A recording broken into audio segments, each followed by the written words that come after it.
మరలా మాట్లాడింది అంటే అర్థమేంటి?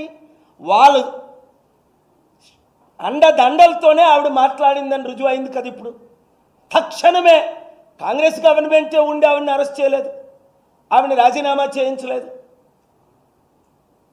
ఏమీ తప్పులు చేయని వాళ్ళు ట్వీట్లు పెడుతుంటేనే అరెస్ట్ చేసి ఎత్తుకెళ్ళిపోతున్నారే. కేటీఆర్ మీద ఎవడో ట్వీట్ పెట్టాడని అరెస్ట్ చేసి పడేశారు. అప్పుడు చంద్రబాబు నాయుడు మీద ట్వీట్ పెట్టాడని అరెస్ట్ చేసేసారు. ఢిల్లీలో వాళ్ళ మీద ట్వీట్లు పెట్టారని వాళ్ళు అరెస్ట్ చేసేసారు.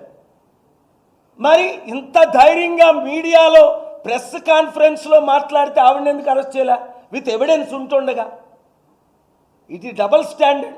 ఆర్టికల్ 14 వైలేషన్, ఈక్వాలిటీ లేదు, ఇది డిస్క్రిమినేషను, ఇది article 21 against right to life for the rest of the country and rest of the people and especially that family. ఎన్ని ఆర్టికల్స్